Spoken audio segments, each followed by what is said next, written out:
भवन देखेंगे, लिख लीजिए याकूब अध्याय 4 पद संख्या 6 से 7। ठीक है, याकूब अध्याय 4 पद संख्या 6 से 7। पहला पत्रस अध्याय 5 उसका 5 और नीति वचन अध्याय 3 पद संख्या 34। फिर से मैं बोल दे रहा हूँ, याकूब अध्याय 4 पद संख्या 6 से 7, पहला पत्रस अध्याय 5 पद संख्या 5 और नीति वचन अध्याय 3 पद संख्या 34। चले हम लोग देखते हैं याकूब अध्याय 4 पद संख्या 6 से 7। बात तो और भी अनुग्रह देता है, इस कारण यह लिखा है, परमेश्वर अभिमानियों का विरोध करता है पर दीनों पर अनुग्रह करता है। इसलिए परमेश्वर के अधीन हो जाओ और शैतान का सामना करो तो वह तुम्हारे पास से भाग निकलेगा। पहला पत्रस अध्याय 5 पद संख्या 5। इसी प्रकार हे नवयुवकों, तुम भी प्राचीनों के अधीन रहो, परंतु तुम सब एक दूसरे की सेवा के लिए दीनता से कमर बांधे रहो, क्योंकि परमेश्वर अभिमानियों का विरोध करता है परंतु दीनों पर अनुग्रह करता है। नीति वचन अध्याय 3 पद संख्या 34।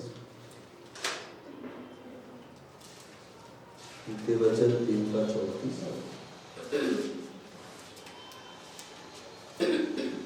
ठट्ठा करने वाले से वह निश्चय ठट्ठा करता है और दीनों पर अनुग्रह करता है। हालेलुया।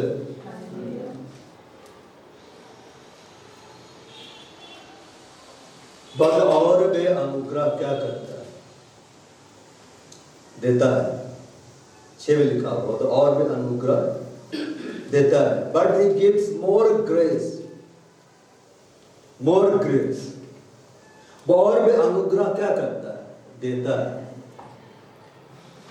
और भी मतलब पहले से तो दिया है लेकिन बाद में और ज्यादा देता है। और ज्यादा ग्रेस दिखना चाहेंगे, किसे देता है? लास्ट संडे क्या प्रचार किया गया? आपको याद है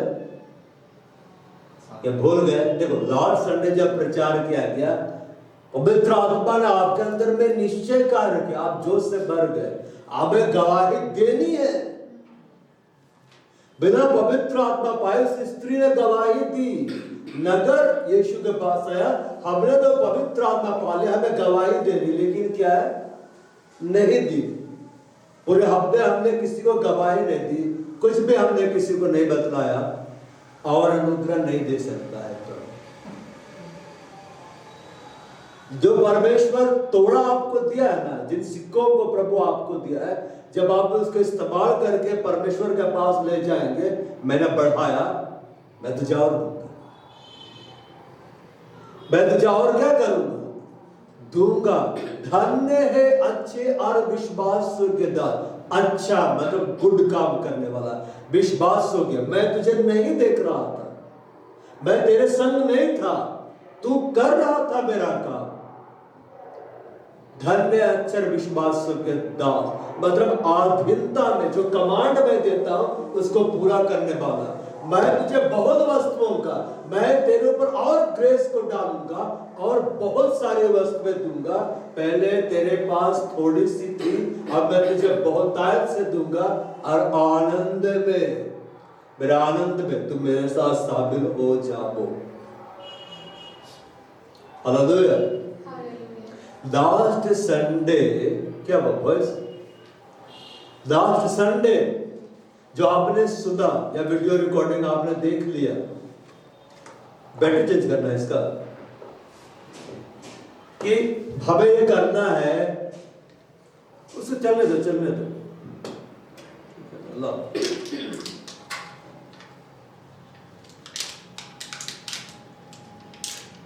अरे फाड़ कर रखना चाहिए।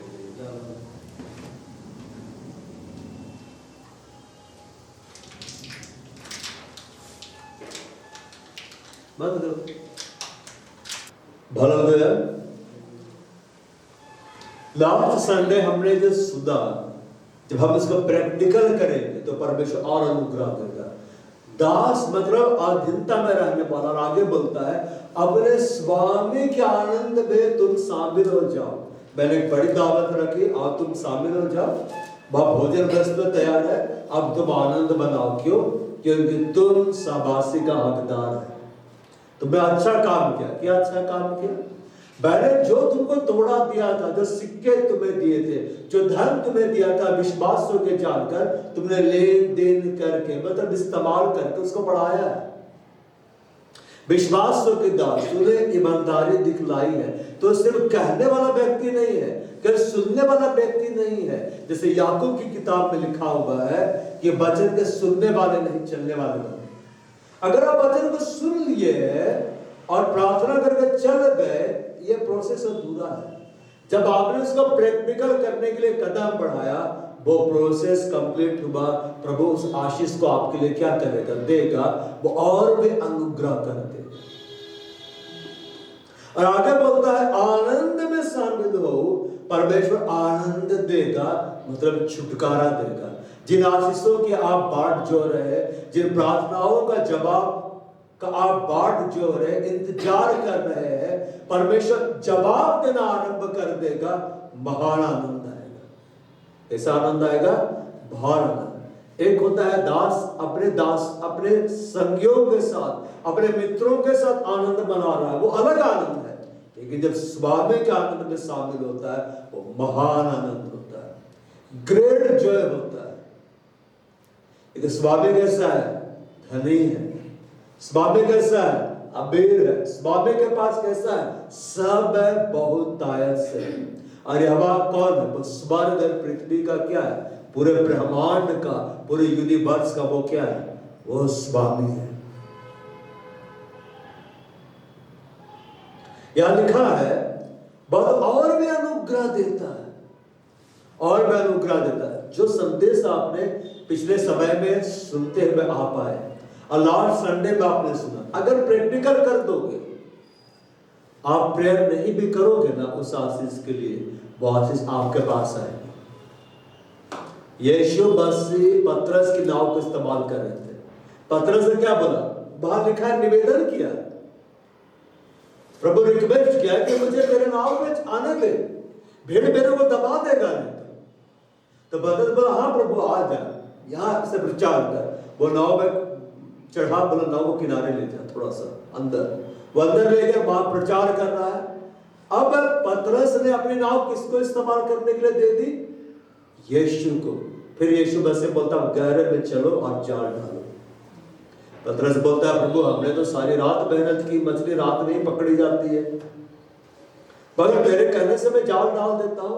उसने आज्ञा का पालन किया और वो गहराई में चला गया। और गहराई में जाने के लिए मेहनत लगता है, और जब जाल डालता है इतनी मछलियां आती है कि दोनों नाव मछलियों से भर जाती, लबालब की नाव डूबने पर थी। कैसे पतरस को इतना बड़ा छुटकारा मिला, कैसे उसकी नाव और दूसरी नाव मछलियों से भर गई, जब उसने अपने नाव को यीशु के लिए दिया। जब आप अपने आप को, अपने जीवन को, अपने जीव को, आपके पास जो टैलेंट है सबको प्रभु के लिए देंगे, तो प्रभु आपको देगा। और आप सोचेंगे ना पहले प्रभु दे फिर मैं दूंगा, तो प्रभु नहीं देगा, आपको देना।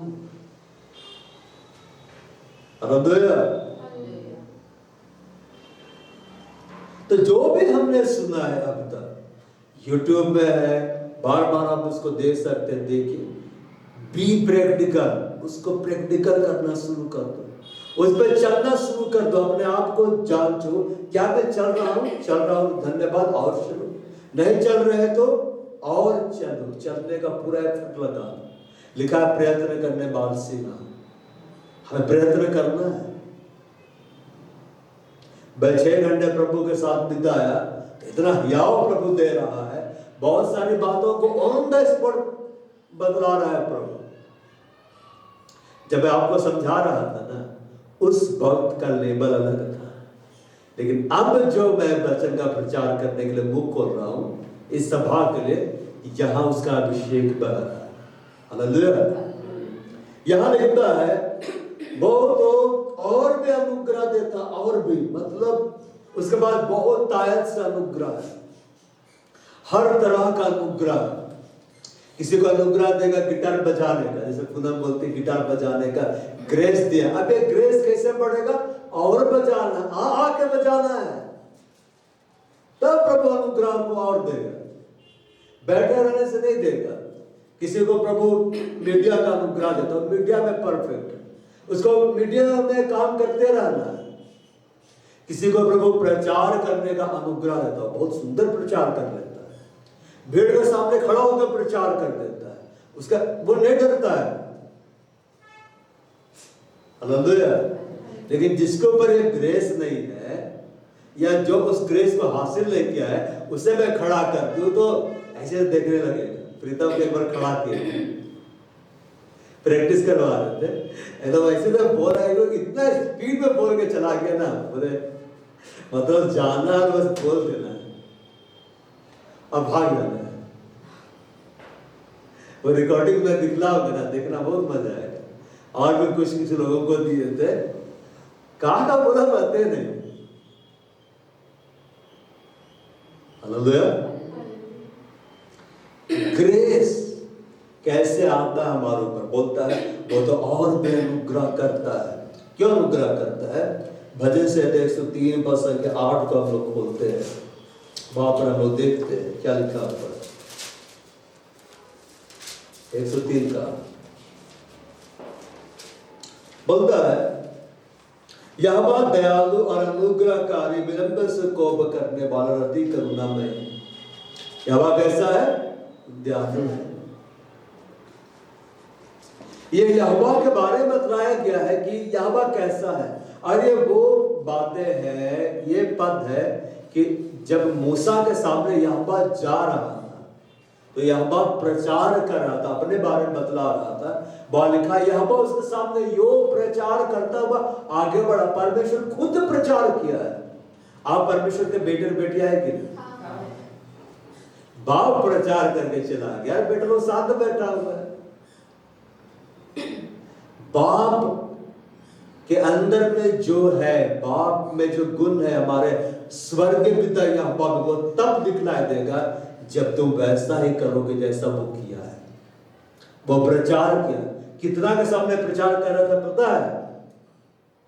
कई बार हमें एक लोग मिलते प्रचार करते, बोलते वो भी एक ही के सामने बोल रहा था, मूसा के सामने। यहोवा उसके सामने यो प्रचार करता हुआ चला। यहोवा दयालु और अनुग्रहकार, विलंब से क्रोध करने वाला, अति करुणा में 1000 पीढ़ियों तक दया करने वाला है। वो सत्य है, वो ये है, वो है। अब मूसा सुन रहा था। मूसा वो शख्स था जिसके सामने यहोवा प्रचार किया। हालेलुया। और जानते हो क्यों यहोवा प्रचार किया? उसका एक कारण में बतला रहा है, सीक्रेट। मूसा पूरी पृथ्वी में सबसे नम्र था। अब नम्र का मतलब ऐसा नहीं है बस हम मुंह लटका के बैठे रहते हैं, कितना डाटा बैठे। आज्ञाकारी क्या होना है? आज्ञाकारी। आपकी आज्ञाकारिता यहोवा को आपके करीब लाती। लिखा है बाइबल में, यहोवा अपने प्रेमियों के निकट रहता है। अब प्रेम करने का मतलब क्या है? आज्ञाओं को मानना। आप जिससे प्रेम करते उसकी बातों को सुनते हैं, उसकी बातों की आप परवाह करते हैं। तो यहां यहोवा के बारे में बोल रहा है, यहोवा दयालु है, वो दया का धनी है। बाइबल में लिखा हुआ है दया न्याय पर चहबंद होती है। तो न्याय किसका है? यहोवा का। और दया भी किसका है? यहोवा का। जब मैं पावर मिनिस्ट्री अटेंड किया था, पावर मिनिस्ट्री, पवित्र आत्मा के वरदान फल के बारे में चर्चा की जाती है, साबत का सेवकाय है। तो वहां डॉक्टर पॉल दिनाकर अंकल ने इस बात को बतलाया कि परमेश्वर का जो दयालु वाला स्वभाव है ना, वो उसका जजमेंट के ऊपर में जाके हावी हो जाता है और बचा लेता है। परमेश्वर बोला निनवे को देख के 40 दिन बीतने के बाद मैं नष्ट करूंगा। क्या परमेश्वर झूठ बोल रहा था? सच बोल रहा था। अब बोलता है यूना को जा, पर यूना जानता था मैं जाऊंगा, मैं प्रचार करूंगा, मन फिराएंगे, दया कर देगा, तो भाग गया। फिर परमेश्वर उसको सबक सिखलाता जाता है, प्रचार करता। सब राजा रानी मंत्री बड़े छोटे बच्चे सब फास्टिंग उतर गया। कभी ऐसा पास्टर देखे हैं? कभी पूरा शहर को उपवास में जाते हुए देखे हैं? पूरा राज्य, जानवरों को भी खाना नहीं मिल रहा और सब प्रभु को पुकार रहा, अब परमेश्वर तो दया। बोला मैं कैसे मार सकता हूं? ये तो फास्टिंग उतर गया, नंबर बना दिया, मेरे सामने घुटना टेक दिया, महंगा वस्त्र हटा के राख का ढेर में बैठा। कभी बैठे हो राख का ढेर में? वो लोग बैठा, प्रैक्टिकल करता था उस समय। अटार तोड़ के वे प्रभु के सामने दुहाई दे रहे, रो रहे, हम पर दया कर, हम पर दया कर। 40 दिन बीत गया, कुछ नहीं हुआ।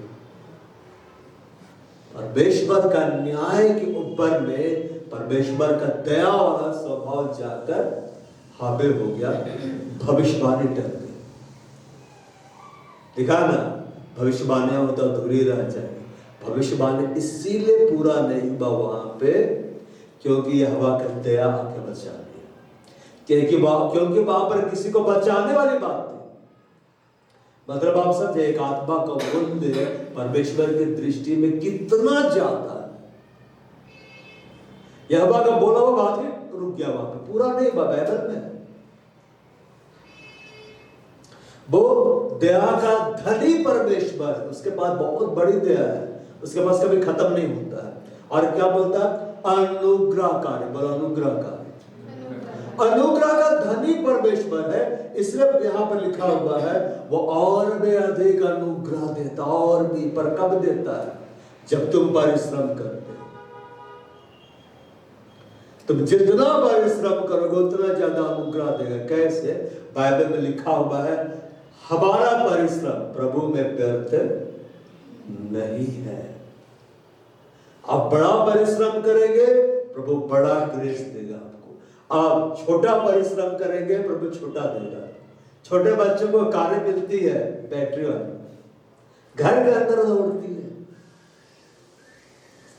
लेकिन एक बड़े जवान व्यक्ति को बैटरी वाले कार गिफ्ट में नहीं मिलती है। अभी मार्बल को उसका जन्मदिन पे सोनी गिफ्ट करेगी, बहन ने बाइक खरीदा है एकदम नया, मैंने बहुत अच्छा लग रहा है, मैं चलाऊंगा, आई एम अ राइडर, और उसको दिया, ये ले, ये बैटरी रिवॉर्ड, ये मेरे काम कर रही है, उसके लिए बड़ा चाहिए। तो प्रभु में जब हम बड़े होते हैं परिश्रम करते हुए, परमेश्वर बड़ा बड़ा ग्रेस देता है। लेकिन बच्चे जो रहते हैं उसको छोटा छोटा देता है। स्वर्ग में जो बच्चे हैं ना, उसको गिफ्ट में छोटे छोटे खिलौने दिए जाते हैं। उसका परमेश्वर बड़ा वाला दिया तो तूफान मचा देगा स्वर्ग में उड़ के। ये नहीं इसमें बैठ के उड़ते, कहां उड़ रहा है, सोचो है तो बच्चे, दिमाग वैसे ही दौड़ता है उन लोग का, कैसे हम जान सकते हैं? इसलिए तो प्रभु खिलौना दिया कि खेलेगा, दिल लगा रहेगा। अगर उनको बड़ा हथियार दे देगा तो, एक बच्चे को प्रभु आत्मा में स्वर्ग ले गया, अरे स्वर्गदूत उसके सामने था, उसके पास तलवार एकदम चलता हुआ, तो बोलता है मैं इसे खेल सकता हूं। अब वहां बोल के बोलता है तलवार है उसके पास स्वर्गदूत का, एकदम आग चल रहा है उसमें, फायर है, तो खिलौना है, तो बोला मैं इसे खेल सकता हूं। बोला नो, ये खेलने की चीज नहीं है, ये मारने वाला चीज है। तो बोल रहा है कि मैं खेलना चाहता। सोचो अगर उसको सदु तलवार निकाल के दे देता है, उस स्वर्ग में क्या क्या कर देता। प्रभु भी देख के बोलता है अरे लूटो उससे, ले लो, वापस लो। हालेलुया। वो अनुग्रह का धनी परमेश्वर है, पर तब अनुग्रह करेगा अगर आप बालक ही रहेंगे। बालक को सही बुरे का भेद नहीं पता चलता। अब बालक लोगों को जिम्मेदारी का एहसास भी नहीं होता है। जहां नहीं हंसना है वहां हंस रहे, अगर सिर दर्द हो हंस रहा है, आप गिर गए और हंस रहा है, उसे कुछ फर्क ही नहीं पड़ता। लेकिन सयाना लोगों को सब कुछ पता रहता। तो बाइबल में लिखा हुआ है कि जब मैं बालक था बालकों की तरह बोलता था, बालक का संबंध था, बालक की ही समझ थी। जब सयाना हो गया बालकों की बातें मैंने क्या कर दी, छोड़ दी। हमें सयाना हो जाना है, बालकों की बातों को छोड़ देना है। प्रभु जो हमें समझा रहा है कर दो, प्रैक्टिकल कर दो, वो और भी अनुग्रह को देगा, और भी अनुग्रह को देगा। पहले मैं एक एक को प्रचार करता था, फिर प्रभु उस ग्रेस को डेला, तुम अब भीड़ के सामने प्रचार कर सकता है। अभी मैं यहां ईमानदार रहूंगा, तब परमेश्वर लाखों करोड़ों को देगा, अब तू प्रचार कर। लेकिन मैं पहले ही सोचूंगा एक ही बार में हमको 10 लाख दे, प्रभु बोलेगा नहीं दूंगा, देगा तो घमंड आ जाएगा। हालेलुया। उसके बाद सब प्रकार का अनुग्रह। दूसरा कुरिन्थियों अध्याय 9 पद संख्या 8 हम खोलते हैं।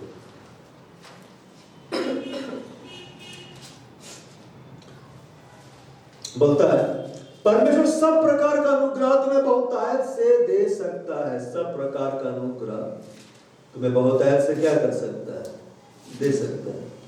दूसरा कुरिन्थियों 9 का 8, जिससे हर बात में और हर समय सब कुछ जो तुम्हें आवश्यक हो तुम्हारे पास रहे, और हर एक भले काम के लिए तुम्हारे पास बहुत कुछ हो। 9 का 8 इंग्लिश में किसी भी देख लेते हैं। बोलता है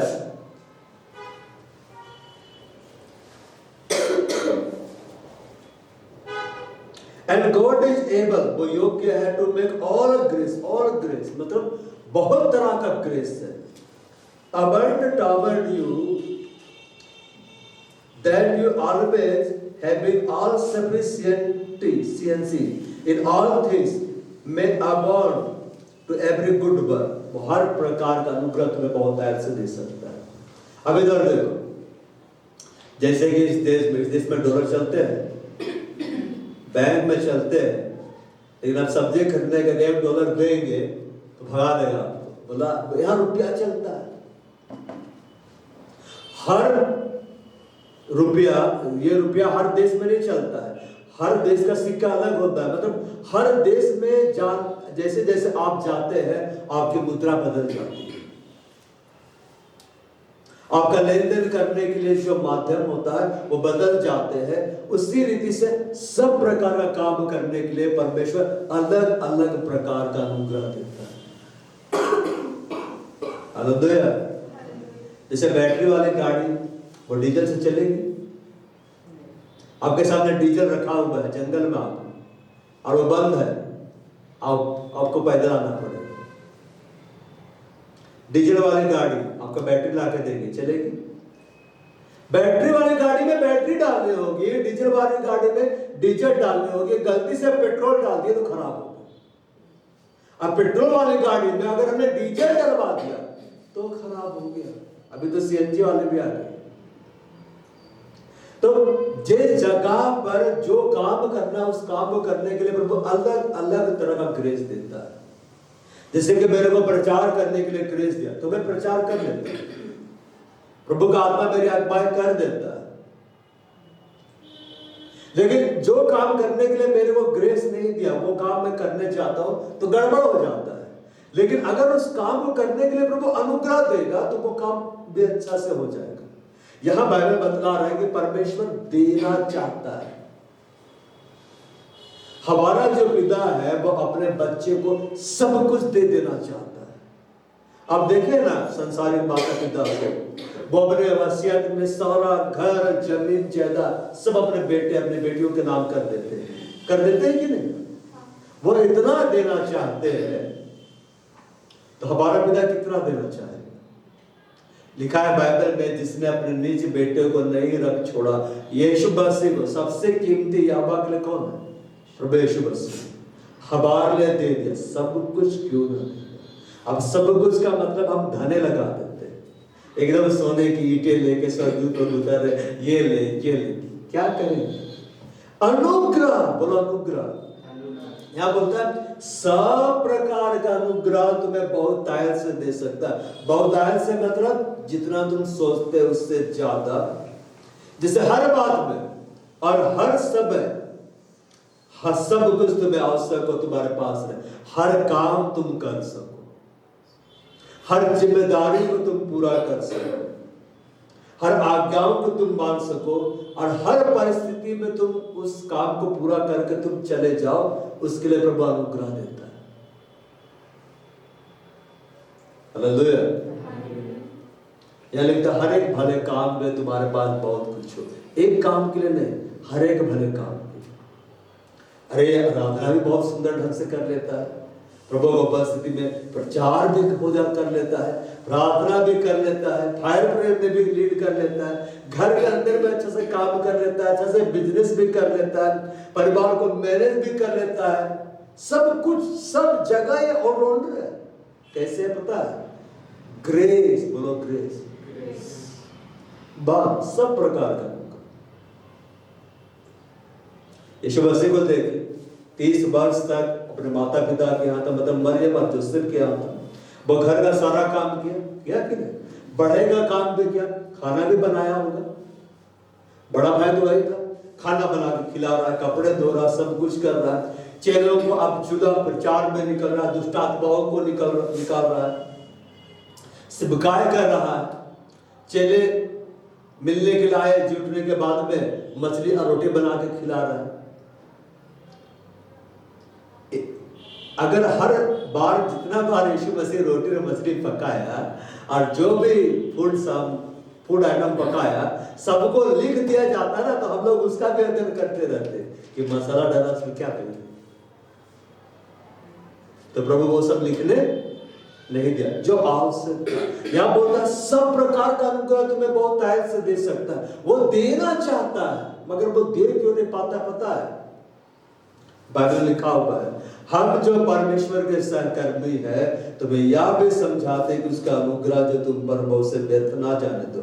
दूसरा तो 6 है, हम जो परमेश्वर के सहकर्मी है, हम परमेश्वर के साथ काम करते हैं। मतलब अगर हम काम नहीं करेंगे तो परमेश्वर हमारे साथ मिलकर काम नहीं करेगा। जैसे आपको बता रहा है कि आप यहाँ आओ अभ्यास करने के लिए, आप आओगे, परमेश्वर आपके साथ नहीं, लेकिन आप नहीं आओगे, आप उपलब्ध नहीं होगे, परमेश्वर भी आपके लिए उपलब्ध नहीं हो पाएगा। परमेश्वर आपके तब उपलब्ध हो पाता है जब आप उपलब्ध रहते हैं। आपके अंदर कितना टैलेंट है परमेश्वर को उससे कोई लेना देना नहीं। परमेश्वर को इस बात से लेना देना है मेरे लिए वो बर्तन उपलब्ध है या नहीं उपलब्ध है, मैं उसमें महिमा का धन रखूंगा, लेकिन उपलब्ध नहीं है तो नहीं रखूंगा। जैसे एलिसा के पास वो स्त्री आई बोलती है कि तेरा सेवक, मेरा पति जो तेरा दास था, तेरी अधीनता में रहने वाला था, वो मर गया, और जिसका वो कर्जदार था वो लोग कर्ज लेने के लिए नहीं है देने के लिए, मेरे बच्चों को ले जा रहे हैं, मेरे गुलाम बनाएंगे और कर्ज चुकाएंगे। तो बोलता है तेरे घर में क्या है? कीमती तेल है, सब बर्तनों, बहुत सारे बर्तन मांग के ला पड़ोसियों से और तेल डाला। वो डालते गए, तेल बह रहा था, लेकिन जब बर्तन खत्म हो गए, मैंने बर्तन उपलब्ध नहीं रहा, तेल का बहना बंद हो गया। तेल तभी बहना बंद हुआ, मतलब तेल अभिषेक को दिखलाता है, पवित्र आत्मा का anointing को दिखलाता है, जब बर्तन नहीं मिला। आज पवित्र आत्मा का अभिषेक पाने के लिए आपको ऐसा ही बर्तन बनना है। हालेलुया। आप बनेंगे, परमेश्वर का आत्मा आपको अभिषेक देगा, आप उपलब्ध रहेंगे, परमेश्वर का आत्मा को अभिषेक देगा। आप यहां पर आएंगे अभ्यास करने के लिए, परमेश्वर का आत्मा आपको अभिषेक देगा, लेकिन नहीं करेंगे, नहीं देगा। हम जो परमेश्वर के साथ में हम मिलकर कार्य करते, यहां भी समझाते कि उसका अनुग्रह जो तुम पर पहले से परमेश्वर ने अनुग्रह को उंडेला, उसे व्यर्थ ना जाने दो। सहकर्मी मतलब काम करने वाला। जब हम काम नहीं करते हैं तो अनुग्रह बेकार हो जाता है जो पहले से दिया गया था, और एडिशनल ग्रेस हमें नहीं मिल पाता है। एडिशनल ग्रेस चाहिए कि मनुष्य का स्वभाव है एक के साथ एक फ्री, किसी को लेना है 10 ग्राम फ्री, पैक के अंदर में चम्मच फ्री लेके जा रहे हैं, लेते हैं कि नहीं? परमेश्वर बोलता है मैं और ग्रेस दूंगा, ये काम करो, मैं और दूंगा, एक्स्ट्रा दूंगा, सरप्राइज मैं दूंगा। अब अनुग्रह का मतलब मालूम क्या है? कि परमेश्वर हेवनली गिफ्ट्स को देता है। क्या वो भेजता है? हेवनली गिफ्ट्स, उसका ट्रांसलेशन लिखा हुआ है, वो हेवनली गिफ्ट्स को देता है, वो ब्लेसिंग को देता है। आप अपने सारे कामों में आशीष पाना चाहते हैं? सारे काम A to Z। बाइबल में लिखा हुआ है तेरे खद्दों में, तेरे कामों में, जिनमें भी तू हाथ लगाएगा उन सबों पर यहोवा तुझे आशीष देगा। और बहुत सारे आशीषों के बारे में वर्णन किया गया है और आगे लिखा जाता है इस तरह से होता है, यदि चॉइस तुम्हारा है। यदि का मतलब तुम्हारा चॉइस है। यदि तुम उपवास रखो तो ये चॉइस वाली बात है। जब मतलब करना है। यदि तुम परमेश्वर यहोवा के सब आज्ञाएं जो मैं आज तुझको सुनाता हूं तो उसको मानने में मन लगाकर चौकसी करे। चौकसी करना मतलब अलर्ट रहना, हमेशा ध्यान में रखना। खिड़की को देने के लिए बंद कर दो, ठीक है ना। अलर्ट रहना, ध्यान रखना कि मैं ये काम कर रहा हूं कि नहीं कर रहा हूं। समझ में आ रहा ना बात? जब आप आज्ञाओं को मानने लगेंगे, बाइबल में जो आप पढ़ रहे हैं, जो प्रचार आपको किया जा रहा है, A to Z पालन करने लगेंगे। ऐसा हो नहीं सकता आपको आशीष से ना मिले, आप आशीषित होंगे। जिस भी काम को आप हाथ लगाएंगे ना, प्रभु ग्रेस देगा, अब आशीषित हो जाएंगे। अब्राहम, कल मैं देख रहा था यूट्यूब में, अब्राहम जहां जहां गया ना, प्रभु वहां वहां उस जगह का भूमि को आशीषित कर दिया। बाबा औषधीय पौधे उगाए, जिसे कैंसर का इलाज होता है। इजराइल को प्रभु दे दिया कैंसर का इलाज का तरीका। हालेलुया। आज्ञाओं को क्या करना है? मानना है। बाइबल में लिखा है जितने उसकी आज्ञाओं को मानते उसका बुद्धि अच्छा रहता है। आप बुद्धि शक्ति से क्या है? श्रेष्ठ। अगर आपके पास शक्ति ज्यादा है लेकिन बुद्धि नहीं है तो कोई भी आपको कंट्रोल कर लेगा। लेकिन अगर आपके पास सामर्थ्य है और विजडम है ना, तो आप बाकी को कंट्रोल करने लगेंगे। इसलिए लिखा है बुद्धि शक्ति से क्या है? श्रेष्ठ है। हम जो परमेश्वर के सहकर्मी, हम जो परमेश्वर के साथ मिलकर कार्य करते हैं, या भी समझाते हैं उसका अनुग्रह जो तुम पर हो उससे व्यर्थ ना जाने दो, मत जाने दो। जो काम करने का उससे मिला पूरा अपना दी बेस्ट लगा दो। आओ आराधना करने के लिए यहाँ पर, आओ गीतों का अभ्यास करने के लिए यहाँ पर, आओ यहाँ पर प्रार्थना करने के लिए, और बेशक उठाएगा। हालेलुया। अब यहाँ हमने देखा दूसरा Corinthians 9:8 में हर प्रकार का अनुग्रह में बहुत तायत से दे सकता। मतलब ये परमेश्वर की इच्छा है कि वो हमें देता जाए, हर दिन हमें दे, हर रात हमें दे। लेकिन वो तब करेगा जब परमेश्वर देखेगा कि मैंने तुम्हें जो आज्ञा दी तुम उसको मान लो। पहला यूहन्ना हम देखते, यूहन्ना के सुसमाचार अध्याय 1 पद संख्या 16, वहां पर क्या लिखा हुआ आप देखते हैं।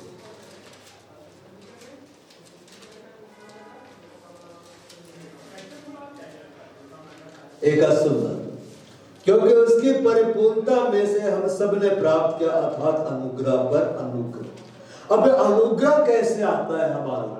इधर देखो, अनुग्रह कैसे आता है हमारे ऊपर? यीशु मसीह की परिपूर्णता के द्वारा। बोलो परिपूर्णता। परिपूर्णता मतलब फुलनेस। अब यीशु मसीह कौन है? आदि में वचन था, वचन परमेश्वर के साथ था, वचन स्वयं परमेश्वर था। वचन क्या हुआ? देहधारी हुआ। वचन क्या हुआ? देहधारी। मतलब देह को ओढ़ क्या है। अब परमेश्वर का वचन जब हमारे अंदर में आता है, जब उसको देह मिल जाता है, उस देह में जब वचन फुलफिल होने लगता है, कार्य करने लगता है, क्योंकि हम देह में न चलते फिरते हैं। हम आत्मा में तो प्रभु को पा ले, लेकिन देह में हम रहते हैं, देह में हम चलते फिरते हैं। इस देह को क्यों दिया गया? ताकि इस देह में रहकर तुम काम करो। क्योंकि यीशु मसीह ने भी देह को इसने धारण किया ताकि वो काम कर पाए, और अभी भी उसी देह को लेके गया है। क्यों उस देह में? अभी स्वर्गीय देह में बदल गया है वो। क्यों देह में है? ताकि वो आपके लिए, मेरे लिए विनती कर पाए।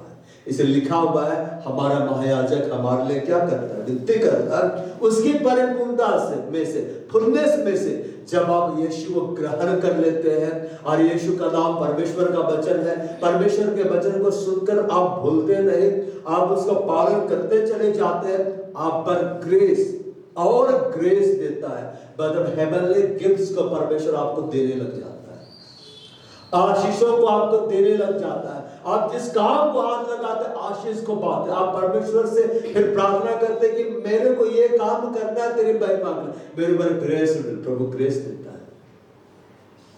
जैसे पहले मैं आराधना में इस तरह से नहीं था, लेकिन मैंने प्रभु से प्रार्थना की, प्रभु ने सुना, मेरे को आराधना में खड़ा किया, इस्तेमाल किया, परमेश्वर गीतों को देता जा रहा है। ये क्या है? ग्रेस है।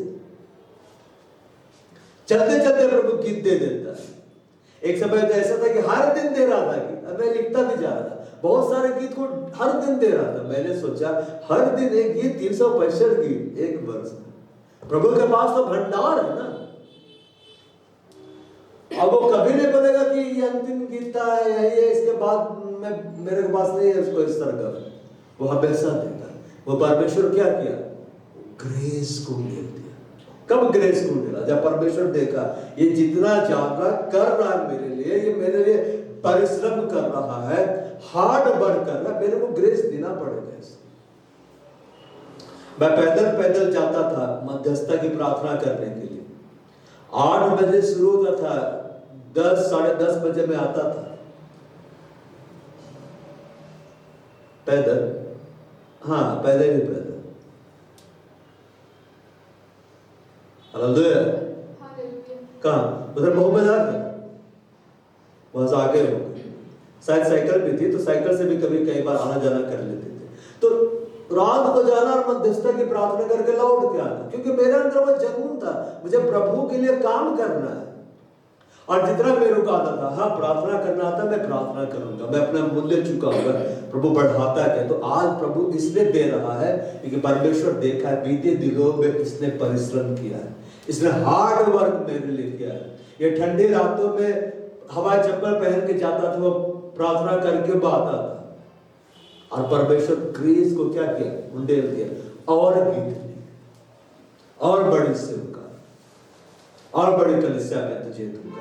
हमें क्या करना? मूल्य चुकाना है उसकी परिपूर्णता में से, फुलनेस में से। जब परमेश्वर के वचन को आप पूरा करते चले जाएंगे, परमेश्वर का वचन आपके जीवन में पूरा होता चला जाएगा।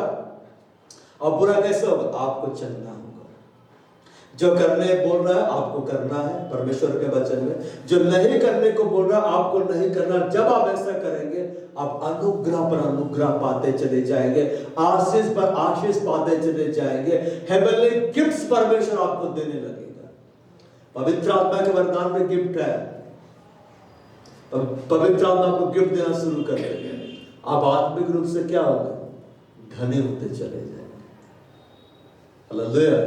इसलिए लिखा है वो तो और भी अनुग्रह करता है, याकूब के 32 में। इस कारण यहां लिखा है, वो लिखा है 6 पढ़ते हैं, बाद और भी अनुग्रह देता है। इस कारण यहां लिखा है परमेश्वर अभिमानियों का विरोध करता है पर दीनों पर अनुग्रह करता है। पर किसको अनुग्रह नहीं मिलता है उस बात को आप जाने। अभिमानी, बोला अभिमानी। अभिमानी का दूसरा शब्द क्या है? घमंडी, बोलो घमंडी। और घमंडी कौन होता है पता है?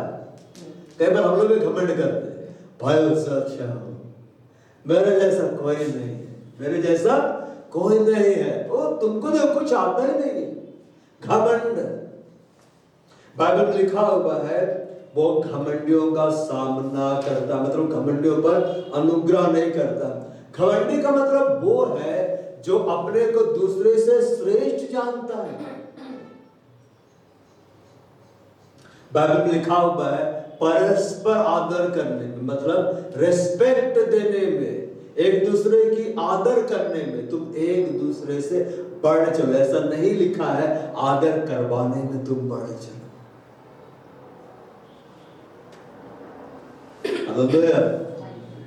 परस्पर आदर करने में एक दूसरे से बढ़ चलो। हमारा काम है कलीसिया में हम एक दूसरे को आदर देते चले जाए, एक दूसरे को रिस्पेक्ट देते चले जाए, चाहे वो नया है चाहे वो छोटा है, सब कलीसिया के लिए महत्वपूर्ण है। परस्पर आदर करने में एक दूसरे से बढ़ चलो, यीशु मसीह ने पकड़वाए जाने से पहले चेलों के पैर धोए। किसने धोए? बोला मैंने नमूना दिखाया। और जब यीशु मसीह धो रहे थे ऐसे नहीं धो रहे थे, खड़े खड़े नहीं धो रहे थे, झुक गए, वो नीचे आ गए थे। बल्कि स्वर्ग और पृथ्वी का जो स्वामी है, उसका जो बेटा है वो भी स्वामी है स्वर्ग और पृथ्वी का, और मनुष्य का समानता में होकर आया है। अपने आप को लिमिट किया है, वो अपने आप को इतना झुका दिया कि नीचे झुक कर मनुष्य को जिसे उसने बनाया है उसके पैर को वो क्या कर रहा है? धो रहा है। और उस समय अभी तो शूज पहन के चलते ना, पहले शूज का जमाना नहीं था। पहले इस तरह से पक्की सड़कें नहीं होती थी। दो कहीं पे जाते थे तो पैर एकदम गंदा हो जाता था। गांव देहात में जाइए, चप्पल पहन कर घूमिए, पैर पूरा लाल हो जाएगा या पूरा मिट्टी का कलर आ जाएगा, चमड़ी बदल जाएगी। आके धो रहे, रगड़ रहे। इसलिए यीशु मसीह जब कहीं गया तो बोलता है कि तुमने मेरे पैर धोने के लिए पानी भी नहीं दी। अभी तो सब शूज पहन के आते हैं ना, तो बोलते शूज खोल। पहले लोग आते थे तो पानी देना पड़ता था, कस्टम था, पानी देते थे और वो पैर धोता था फिर अंदर आता था। गांव देहात में अभी पानी देता है। हालेलुया। अभिमानी कौन है? जो दूसरों को तुच्छ जानता, अपने से नीचे जानता है, और घमंडी व्यक्ति को जो अपने आप को बड़ा बनाता, मैं उससे दी बेस्ट हूं।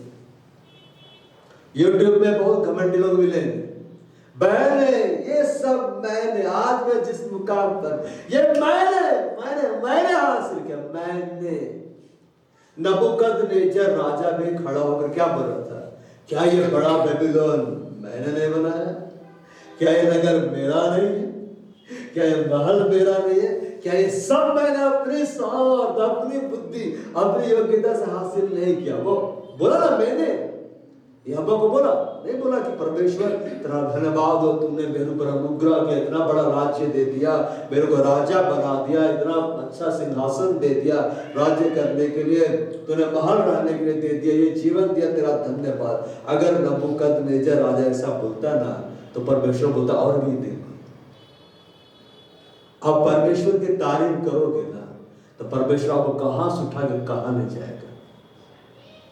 लेकिन परमेश्वर का थोड़ा सा निंदा करोगे ना तो कहां से उतार के वो कहां डाल देगा। तो नबूकदनेस्सर राजा घमंड से फूल गया और बोला ये सब तो मैंने किया है। उसको उतारा गया सिंहासन से, वो जंगली बनेले पशु के समान वो घास चरने लगा, उसके नाखून एकदम बढ़ गए चिड़ियों के पंजों के समान, और पूरा बदन का बाल एकदम बढ़ गया, एकदम पशु के समान जीवन व्यतीत करने लगा। क्यों? क्योंकि उसने अपने आप को परमेश्वर के सामने बड़ा बना दिया। दो व्यक्ति मंदिर में गए थे, हम सब इस बात को जानते हैं। यीशु ने दृष्टांत सुनाया, ये जाकर क्या बोलता है? मैं तो इसके जैसा नहीं हूं, मतलब मैं धर्मी हूं, मैं अपने कमाई का 10 देता हूं। 10 देता था। मैं सप्ताह में 2 बार फास्टिंग करता, वो फास्टिंग करता था क्योंकि यहूदी परंपरा के अनुसार करना है। लेकिन वो क्या बोलता है? लेकिन मैं इसके जैसा नहीं। 10 दे रहा ठीक, फास्टिंग कर रहा ठीक, लेकिन बोल रहा मैं उसके जैसा नहीं। उससे तुलना क्यों किया? वो नहीं कर रहा तो नहीं कर रहा। बाइबल बोलता है वो आशीष को नहीं पाया, वो अनुग्रह को नहीं पाया। लेकिन अगला व्यक्ति बोलता है परमेश्वर मैं पापी हूं, मुझ पर दया कर। मैं तुरंत वो अपना पाप को छोड़ा, क्षमा मांगा, वापस गया, अब वो पाप नहीं कर रहा है। यीशु ने कहा यही व्यक्ति आशीष को पाया और वापस गया। जो अपने आप को बड़ा बनाएगा, यीशु मसीह ने कहा, वो क्या किया जाएगा? तो छोटा किया जाएगा। और जो अपने आप को छोटा बनाएगा वो बड़ा किया जाएगा। बड़े बड़े बिजनेसमैन दो जो अपने एम्प्लॉय का बहुत अच्छा से ध्यान रखते हैं, सब चीज का ध्यान रखते हैं ना, एम्प्लॉय लोग मर मिटते हैं उनकी एक आज्ञा, सब टारगेट वो कंप्लीट कर देता है। क्यों? क्योंकि जानता है स्वामी मेरा ध्यान रखता है, मेरा स्वामी सेवक के जैसा मेरे लिए क्या करता है? कार्य करता है। बहुत सारे ऐसे बिजनेसमैन लोग हैं वर्ल्ड में, भले मसीही नहीं है लेकिन नैतिक मूल्यों को जानते हैं, अनजाने में बाइबल की बातों का पालन करते हैं, और क्योंकि वह अनजाने में पालन कर रहे हैं, भले ही परमेश्वर की आशीष से उनका पीछा करते हैं।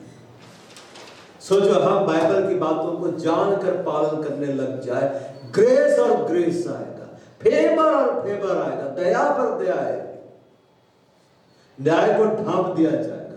हम स्वर्गीय आशीषों पर स्वर्गीय आशीषों को प्राप्त करते चले जाएंगे। हालेलुया। लिखा है परमेश्वर अभिमानियों का विरोध करता है पर दीनों पर अनुग्रह करता है। अभिमानी वो व्यक्ति है, अभी तक देखो परमेश्वर ने जो काम किया, परमेश्वर ने क्या काम किया? परमेश्वर ने जगत से ऐसा प्रेम किया, अपना एकलौता पुत्र दे दिया ताकि जो कोई उस पर विश्वास करे वो नष्ट ना हो, अनंत जीवन को पाए। घमंडी व्यक्ति वो है परमेश्वर की निगाह में कि परमेश्वर ने उसके उद्धार के लिए जो व्यवस्था की है उसकी ओर ना देखकर, यीशु मसीह के क्रूस पर दिए हुए बलिदान को ना देखकर वो दूसरे की ओर देखता है। वो परमेश्वर की दृष्टि में क्या है? घमंडी है। क्या है? घमंडी है। और लिखा है परमेश्वर अभिमानियों का विरोध करता है। अभी कुछ दिन पहले मैंने YouTube पे वीडियो देख रहा था, ये समलैंगिक लोगों का, समलैंगिक लेस्बियन लोगों का क्रूस है। क्रूस के ऊपर दिखा रहा है व्यक्ति यीशु के जैसा ऐसे करके पकड़ा हुआ है और उस पर समलैंगिक लोग लेस्बियन लोग चढ़ रहे हैं।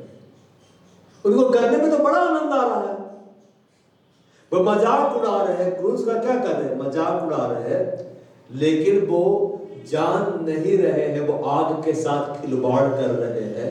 हमारा परमेश्वर भस्म करने वाली आग है। और इतिहास पलट कर देख लो, न्यूज़पेपर जाकर पढ़ लो, न्यूज रिपोर्ट देख लो, जो जो देश यीशु मसीह के विरोध में कार्य करते जा रहे हैं और यीशु के क्रूस पर जो बलिदान हुआ है उसका मजाक उड़ा रहे हैं, उन देशों पर प्रॉब्लम आ रहा है। क्या बता है? परमेश्वर अभिमानियों का क्या करता है? विरोध करता है। विरोध मतलब सामना करता है, युद्ध करता है जाके। तो मेरे बारे में ऐसा बोला, मैं अब तेरे को नहीं छोड़ूंगा। टाइटैनिक जहाज जब बनी तो उससे पूछा गया ये जहाज कितना मजबूत है? उसका मालिक ने कहा ये जहाज इतना मजबूत है कि परमेश्वर भी इसको नहीं डुबा सकता है। क्या बोला? परमेश्वर भी। परमेश्वर कौन है? यहोवा। पहला जर्नी कंप्लीट नहीं कर पाया, टूट गया, मलबा नीचे है, मूवी बन गई इसकी, सच में डूब गया। क्यों? वो बोला कि परमेश्वर भी नहीं डुबा सकता है। अगर वो बोलता कि प्रभु का दया ग्रेस हुआ, ऐसा बुद्धि दिया कि हम बना पाए हैं, है कि नहीं? हम इसके लिए महिमा प्रभु को देते हैं, वो अभी तक चलता है। हम लोग भी जानते हैं। एक व्यक्ति के बारे में मैंने पढ़ा, दो को परमेश्वर ने जो पैमाना दिया था जहाज बनाने का, उसी रीति के अनुसार उसने जहाज बनाया है, वो जहाज चल रहा है।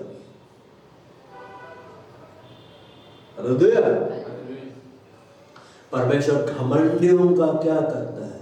सामना करता है। मर्लिन मुनरो का नाम आपने सुना है? बेहद खूबसूरत थी, मैंने अपने जमाने की, सब लोग दीवाने की तरह दौड़ते थे उसके पीछे। लट्टू लट्टू घूमता है ऐसे करके। बिली ग्राहम को परमेश्वर ने भेजा उसके पास, जाके प्रचार कर, गॉस्पेल सुना। बिली ग्राहम आए, वचन का प्रचार किया, बोला कि यीशु मसीह आपको बुला रहे। तो बोले बजाय यीशु मसीह की कोई जरूरत नहीं। घमंड, ग्लैमर, मेरे पास खूबसूरती है, लाखों लोग मेरे दीवाने फैन है, पंखे की तरह घूमते रहते हैं, मुझे यीशु की जरूरत नहीं। अपने फ्लैट में मरी पाए। जिन जिन लोगों ने परमेश्वर के सामने घमंड किया और जब परमेश्वर उसका अवसर दिया, आज मेरा बेटा तेरे बलिदान हो, उस पर यकीन कर ले, उसने कहा मैं जरूरत नहीं, तो सब खत्म होते चले गए। इसलिए जो देश आज यीशु का बलिदान का विरोध कर रहा है, क्रूस का मजाक उड़ा रहा है, ये लेस्बियन समलैंगिक वाले लोग, हमें चिंता नहीं करना है। उन्होंने यीशु का मजाक उड़ाया, यीशु निपट लेगा। बुलावे प्रभु निपट लेगा जाकर। प्रभु जब निपटता है ना, प्रभु पत्तों को नहीं उखाड़ता है, जड़ के समेत पेड़ उखाड़ कर फेंक देता है। यीशु ने क्या कहा? अब कुल्हाड़ा पेड़ की जड़ पर क्या है? लगा हुआ है। वो घमंडियों का क्या करता है? सामना करता है। बड़े बड़े राजा गिराए गए, बड़ा बड़ा साम्राज्य नष्ट हो गया। क्यों? घमंड के कारण। आदमी घमंड में नहीं होना है हमारे अंदर। मेरे पास बहुत वरदान है, मेरे पास जबरदस्त अनॉइंटिंग है, हम ही कलीसिया का सर्वे सर्वा है। अरे परमेश्वर ही सर्वे सर्वा है। अगर परमेश्वर कलीसिया बने तो कुछ नहीं होगा। अगर हम संख्या में कम दिखलाई दे रहे हैं, फिर भी पवित्र आत्मा यहाँ पर है, मतलब कलीसिया बढ़ने वाली है। आमीन। लेकिन हमें नम्र होना है। कैसे नम्र होना है? तो जो तूने पिछला संडे सिखलाया ना, अब मैं प्रैक्टिकल करूंगा, मैं चलूंगा, चाहे मुझे कितनी ही तकलीफ हो, मैं चलूंगा। परमेश्वर और ग्रेस को देगा। वो घमंडियों का सामना करता है। तो यीशु का बलिदान को तुझ जानते हैं, बाइबल में लिखा हुआ है, क्रूस की कथा जो बलिदान हुआ यीशु मसीह हमारे लिए, वो ना सुनने वालों के लिए मूर्खता है। तो नष्ट कैसे हो रहे हैं? वे घमंड कर रहे हैं, हमें इसकी जरूरत नहीं। मेरे पास सब कुछ है। तेरा यीशु मसीह क्या दे सकता है? मेरे पास सब कुछ है। परमेश्वर उनका सामना करता है। अब बाइबल में लिखा हुआ है, यदि परमेश्वर हमारी ओर है तो हमारा विरोधी कौन हो सकता है? अब इसको उल्टा करो। अगर परमेश्वर किसी के विरोध में खड़ा है तो कौन बचा सकता है? नहीं बचा सकता। बेनहिल को दिल का दौरा पड़ा, वो मर ही गए थे। उसकी आत्मा यीशु मसीह के सामने ले जाई गए। यीशु मसीह उसको नरक में डालने वाले थे, लेकिन बचाने के लिए यहोवा आवाज दिया। कौन बचाया? परमेश्वर ही बचा लिया उसको। बोलो उसको छोड़ दो। फरमान जारी हो गया ना, यीशु मसीह के लिए आगे आ गया, उसे छोड़ दो, उसे एक मौका और दो। और यीशु मसीह क्या बोले? पिता मुझसे भी बड़ा है। तो न्याय टल गया, दया आ गया ना, बेनहिल वापस आ गया। उसके बाद से प्रॉस्पेरिटी प्रीचिंग बंद। मतलब इतना तुमको दान देवे करना है तब वापस मिलेगा, नहीं। उसका मतलब ये नहीं कि दान के बारे में प्रचार नहीं करना है, दशमांश के बारे में प्रचार नहीं करना है। अगर मैं आपको दान देना ना सिखलाऊं, दशमांश देना ना सिखलाऊं, विशेष बीजों को बोना मैं ना सिखलाऊं, तो भी मैं आपको आधा वचन देना, पूरा वचन देना है। परमेश्वर घमंडियों का क्या करता है? विरोध करता है। सेवकाय का घमंड, बड़ा सेवकाय मिल गया, घमंड, प्रभु सामना करेगा। बड़ा चर्च खड़ा हो गया, घमंड, प्रभु सामना करेगा। सुंदरता का घमंड, टैलेंट का घमंड, किसी भी प्रकार का घमंड नहीं होना है। बाइबल में लिखा हुआ है, हमारी योग्यताएं मसीह की ओर से। कई बार लोग बोलते हैं ना, ये सब मेरे अंदर जो टैलेंट है तेरा प्रभु दिया है क्या? तेरा प्रभु तो कुछ नहीं किया। अगर परमेश्वर आदम और हवा को बनाता ही नहीं, बोलता मैं बनाऊंगा ही, स्वर्गदूतें काफी। ना हमारे माता पिता आते, ना हम आते, कोई आता ही नहीं। समझ रहे ना? प्रभु का काम नहीं रुकता। लेकिन परमेश्वर आदम को बनाया, हेबा को उसमें से निकाल कर तैयार किया, यह अनुग्रह किया। हमें घमंड नहीं करना। हालेलुया। और बोलता है वो दीनों पर अनुग्रह करता है। पहाड़ी देश में लिखा हुआ, धन्य है जो मन के दीन है, स्वर्ग का राज्य उनका है। मन के दीन है मतलब वह इंग्लिश बाइबल में लिखा पुअर इन स्पिरिट, गरीब है, स्वर्ग का राज्य उन्हीं का है। दिलों पर अनुग्रह करता मतलब प्रभु मेरे पास कुछ नहीं है, तुम मुझको देगा तो मैं यूज कर दूंगा तेरे लिए। हालेलुया। एक धनी व्यक्ति आधीनता में नहीं रहता है। कभी देखे धनी व्यक्ति को आके नौकरी कर रहा है, लेकिन गरीब व्यक्ति नौकरी करता है। तो हम परमेश्वर के क्या है? हम दास है। वो दीनों पर अनुग्रह करता है। दीन का मतलब ये है, यहां पर बाइबल बोलता है, जेम्स चैप्टर 4 वर्स कौन सा है? 6 4 का 6।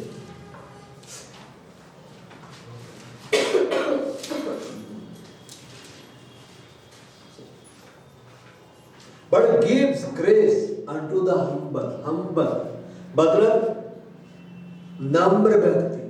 और ये नम्र व्यक्ति वो है, हम्बल वो है जो यीशु के बलिदान को देखता है, भूलता है। हमें घमंड तब आ जाएगा जब हम भूल जाएंगे परमेश्वर ने हमारे लिए क्या किया। इसराइलियों के बारे में बाइबल में लिखा हुआ है, जब यहोवा उन्हें मिस्र से निकाल लाया, लाल समुद्र को दो भाग में फाड़कर अब मरुस्थल में पहुंचा दिया, वहां लिखा हुआ है वे झट यहोवा को भूल गए, तुरंत भूल गए और मूर्ति बनाकर आराधना करने लगे, गलत गलत काम करने लगे। इसलिए परमेश्वर का दंड आ गया, परमेश्वर का न्याय उनके ऊपर आ गया। क्यों? क्योंकि वे भूल गए, मतलब घमंडी हो गए, परमेश्वर उनका सामना करने लगा। कितने हजारों हजार इस्राएली मार डाले गए क्योंकि भूल गए परमेश्वर उनके लिए क्या किया। जब हम उस बलिदान को नहीं देखते हैं जो यीशु मसीह हमारे लिए किया, हमें घमंड आ जाता है। लेकिन जितना हम उसको देखते हैं, जैसे पौलुस ने लिखा, मेरे लिए जीवित रहना बस ही है, अब मर जाना क्या है, अल्लाह। पौलुस ने क्या लिखा कि मैं यीशु मसीह जो मेरे लिए क्रूस पर बलिदान हुआ है, उसे छोड़कर मैं और किसी बात को ना चाहूं। आप जितना ज्यादा यीशु जो आपका बलिदान हुआ है उसे स्मरण रखेंगे, वो आपका फोकस रहेगा। आप देखेंगे आपके ऊपर और ग्रेस आ रहा है, और हेवनली ब्लेसिंग आ रहा है, और अनॉइंटिंग आ रहा है। आप अपने कामों में और सफलता को पाएंगे। क्यों? क्योंकि आप हर पल यीशु को देख रहे हैं। अब आदम लिखा हुआ है, क्रूस की कदा हम उद्धार पाए वो के निकट परमेश्वर की क्या है, सामर्थ है। आगे पढ़िए। अब 7 में लिखता है, इसलिए परमेश्वर का अधीन हो जाओ और शैतान का सामना करो, वह तुम्हारे पास से भाग निकलेगा। क्या बोलता है? सबमिट योरसेल्व्स, अपने आप को दो, therefore to God, resist the devil and he will flee from you. परमेश्वर का अधीन हो जाओ। अब दीन व्यक्ति के बारे में बतला रहे। दीन व्यक्ति कौन है? जो परमेश्वर की अधीनता में। परमेश्वर की अधीनता, परमेश्वर है कौन? आदि में वचन था, वचन परमेश्वर के साथ था, वचन स्वयं में क्या था? परमेश्वर था। जब आप बाइबल में आपको जो प्रचार किया जा रहा है, आप उसको सुनते हैं और उसको भूल जाते हैं, आप परमेश्वर को भूल के आप अधीनता में नहीं आए। लेकिन जैसे हम रोड पर चलते हैं, हमें ये याद रहता है ना, बाएं तरफ में गाड़ी चलानी, दाहिने तरफ चलाए तो क्या होगा? एक्सीडेंट नहीं, चालान भी काटेगा।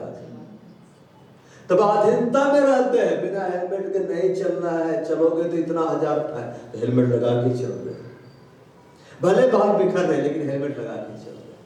हम कानून का पालन क्यों करते हैं पता है? क्योंकि हम पालन करेंगे तो हमें चालान नहीं होगा, हमारे ऊपर फाइन नहीं लगेगा। लेकिन गांव देहात में चल गए तो हेलमेट उतार, 3 की जगह 4 दिन बैठ के जा रहे हैं, पूरा नियम कानून का धज्जी उड़ा के रख दिए, देखने वाला कोई नहीं।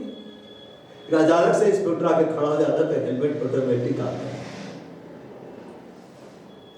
परमेश्वर के अधीन हो जाओ, वचन के अधीन हो जाओ, वचन का तुम पालन करने लग जाओ। अब बोलता है शैतान का सामना करो। सामना करो मतलब वो उसके साथ रहता है ना, जो वचन को तोड़ता है। शैतान कैसे आपके जीवन में प्रवेश करता है? यीशु मसीह ने कहा, चोर केवल चोरी करने, मार डालने, घात करने को आता है, मैं इसलिए आया हूं कि वे जीवन पाए, पहुंचता है से जीवन में। छोटी छोटी लोमड़ियां दाग के बारे को बिगाड़ देती है। आप देखे होंगे बहु बाजार तरफ जाते हैं, उधर संतपोल ग्राउंड है ना, गेट मजबूत है, दीवार मजबूत है, लेकिन कहीं पे छोटा छोटा दीवार में जिस टूट भी गया तो कुत्ते भी अंदर से जा रहे हैं, आदमी लोग भी झुक के अंदर से जा रहे हैं, तो वो सेफ नहीं है। क्योंकि शैतान को बस एक छोटा सा रास्ता चाहिए आपके जीवन में प्रवेश करने का। वो जब अदन की वाटिका में आया हेवा को बहकाने के लिए, तो बहुत बड़ा डायनासोर के रूप में नहीं आया था, सांप के रूप में आया था, सर्प के अंदर में आया था। और सर्प उड़ते भी नहीं आता है, नीचे आता है कि नहीं? तो यहां पर लिखा हुआ है परमेश्वर का अधीन हो जाओ। शैतान ने पहले उसको वचन को तोड़वाया, उसको भरमाया, नहीं तुम खा सकते हो, तुम खाओगे तुम प्रभु के तुल्य हो जाओगे, तुम समझने लग जाओगे, तुमको ये हो जाएगा वो हो जाएगा। वो खाए, आज्ञा तोड़ दी। अब बाइबल में लिखा हुआ है आज्ञा तोड़ने के द्वारा जगत में क्या आ गया? पाप आ गया। और पाप का परिणाम क्या है? मृत्यु है। सबसे अंतिम बैरी जो नष्ट किया जाएगा बाइबल के अनुसार, उसका नाम क्या है? मृत्यु है। हम अनंत काल तक यीशु मसीह के संग रहेंगे, अनंत काल तक यंग रहेंगे, अनंत काल तक खूबसूरत रहेंगे, अनंत काल तक हम जीवित रहेंगे, कभी मरेंगे नहीं। क्योंकि यीशु मसीह स्वयं क्या है? बोला पुनरुत्थान और जीवन मैं ही। जब उस पर विश्वास करता कभी नहीं मरेगा, रैप्चर हो जाएगा। आगे बोलता है यदि वो मर जाए तो वे जीवित रहेंगे, क्योंकि उसकी आत्मा मेरे पास आ जाएगी। परमेश्वर का अधीन हो जाओ, वचन का तुम पालन करने लगो। कैसे शैतान आपके साथ रहता है, और शैतान क्या को लेकर आता? श्राप को लेकर आता है कि नहीं? क्योंकि वो श्रापित है। वो डायरेक्ट आपको श्राप नहीं दे सकता, लेकिन वो इनडायरेक्टली काम करवाता है। जैसे दाऊद परमेश्वर का अभिषिक्त जन था। दाऊद वो व्यक्ति था जिसके विषय में यहोवा ने गवाही दी, मुझे एक व्यक्ति मिल गया है जो मेरे मन के अनुसार है, मेरी इच्छा को पूरी करेगा, मेरी इच्छा को पूरी करेगा। लेकिन दाऊद प्रार्थना करने के समय जब छत में जाकर टहल रहा था, तो उसको एक स्त्री दिखाई दी जो बिना कपड़ों के नहा रही थी। असल में यहूदियों की किताब में लिखा हुआ है, बताया गया है कि शैतान एक खूबसूरत चिड़िया का रूप धारण किया। अब इतना खूबसूरत था कि दाऊद उसको पकड़ना चाहा कि मैं उसे ले लूं। जैसे पहले लोग जानवरों का शिकार करते थे कि नहीं, ताकि उसका खाल को सजा के रखे। तभी देखे ऐसा खाल सब भूसा भर के शेर को रखा दिया गया है, असली शेर का चमड़ा, उसको मारा गया है। अब दाऊद उस चिड़िया को पालना चाह रहा, उस खूबसूरत चिड़िया को, उसकी खूबसूरती की वजह से। और वो चिड़िया जो असल में शैतान था, वो जाकर उस जगह पर जाकर बैठा जहां लकड़ी के खंभे थे और चादर लगाया गया था, उसके अंदर वो बत्शेबा नहा रहे थे। वो उसका बाथरूम बन गया था और वहीं पर जाके बैठा। जब दाऊद तीर चलाया तो वो तीर उस कपड़े को लगा, क्योंकि चिड़िया वहां से उड़ गया, शैतान वहां से उड़ गया, और वो पर्दा फट गया और उसको बत्शेबा नहाते हुए दिखाई दी। और पूरे इजराइल में सबसे खूबसूरत थी। दाऊद अपने आप को कंट्रोल नहीं कर पाया, उसके साथ शारीरिक संबंध बनाया, पाप में गिर गया और परमेश्वर का दंड उसके ऊपर आ गया कि नहीं? परमेश्वर क्या श्राप थे? तलवार चलते रहे। आज तक तलवार चल रहा है, आज तक इजराइलियों के विरुद्ध में युद्ध हो रहा है कि नहीं? खत्म नहीं हो रहा है। मैं बचपन से ही सुन रहा हूं, कभी इससे युद्ध, कभी उससे युद्ध, कभी इस पे हमला कर रहा है, कभी वो हमला कर रहा है। कुछ बार तो शांत रहता है, फिर कुछ बार शांत रहता है, फिर अभी देखिए कितने कितने देश युद्ध कर रहे। क्यों? वही वाला कर्ज वाला बात है। तलवार तेरे घराने के विरुद्ध में क्या होता रहेगा? चलता रहेगा। कैसे शैतान अपना योजना में सफल हो गया? तो पाप में गिराया। जब आप परमेश्वर का वचन को तोड़ देते हैं ना, तो आप अवसर देते हैं शैतान को कि आप काम करो। इसलिए हमें ध्यान देना है कि हमसे कोई भी परमेश्वर का वचन ना टूटे। बाइबल में लिखा हुआ है जो कि वचन का पालन करने में नहीं चूकता, ठीक है ना? याकूब की किताब में लिखा हुआ है, याकूब अध्याय 3 संख्या 2। इसलिए कि हम सब बहुत बार चूक जाते हैं, बहुत बार चूक जाते हैं। अब बोलता है जो के वचन में नहीं चूकता वही तो सिद्ध मनुष्य, वही तो सिद्ध मनुष्य। कैसे आप जानेंगे आप सिद्ध मनुष्य? आप सिद्धता में बढ़ रहे हैं। आप जितना ज्यादा वचन का पालन करें, आप सिद्ध मनुष्य। आप सुबह कल से आप लोग देखोगे अब सिद्ध बनते जा रहे हैं। अब खुद देखोगे एकदम एक हफ्ते में वो लेवल प्रभु आपको देगा। आप लोग बात करते जाओगे, इसे पाने में 1 साल लग गया था, लेकिन 1 हफ्ता में प्रभु दे रहा है। क्यों? हम जो बोलते हैं प्रभु के सामने, हम करके दिखा देते हैं। पहले समय में लिखी भी बात नहीं चलती थी, जुबान की वैल्यू होती थी। बुक सुने हैं ना कहावत, प्राण जाए पर वचन ना जाए। मतलब बोल दिए तो बोल दिए। कि मैं ये कर दूंगा तेरे लिए, तो कर दिया, उसका पीछे नहीं हट सकता है। राजा नहीं बोलते थे तो मांगो, मैं आधा राज्य तुम्हें दूंगा। अगर उस वक्त हमें ऐसा बोल देगा, भागो मैं देश आधा तुम्हें दूंगा, यही चाहिए। हम तो ऐसे कभी नहीं बोलेंगे नहीं नहीं राजा ये नहीं चाहिए, बोलेंगे दे दे। पहले राजा लोग बोलते थे खुश होके भागो, क्या भागो, मांगोगे तो मैं तुमको ये राज्य भी दूंगा, ये गांव में तुमको दूंगा, मांगो, हाँ हमको दे दो। लिख दिया राजा, मुहर मार के हाथ से गांव तेरा, पलक झपकते मालिक बन गए। जो मांगो मैं तुम्हें दे दूंगा। हालेलुया। शैतान पहले पाप में फंसाता है, पाप में गिराता है, उसके बाद आपके जीवन में वो प्रवेश कर जाता है। दाऊद को वो डायरेक्ट हमला नहीं कर सकता था, क्योंकि दाऊद तो लिखता है मैं प्रतिदिन 7 बार तेरी स्तुति करता हूं। 7 बार आराधना की है कभी दिन में? 7 बार। 7 बार मतलब 7 पहर। 7 ही पहर होते हैं ना, 8 पहर होते हैं, 4 पहर होते हैं, 7 पहर होते हैं सर, 8 बार होते हैं ना। तो मैं प्रतिदिन 7 बार तेरी स्तुति करता हूं, 7 बार। कभी किया 7 बार स्तुति है कि ना? हर एक स्तुति आधे घंटे की या 1 घंटे की वो करता था। एक राजा होने के बाद जो समय निकालता था। दानियल 3 बार प्रार्थना करता था। दाऊद इतना प्रार्थना करता था कि सोने जाता था उस समय भी प्रार्थना करता था। तो ऐसा शख्स को कैसे पाप में गिराया? शैतान उसको दिखाया, उस स्त्री को जो सबसे खूबसूरत इजराइल की, बिना वस्त्रों के आप पाप में गिर गया।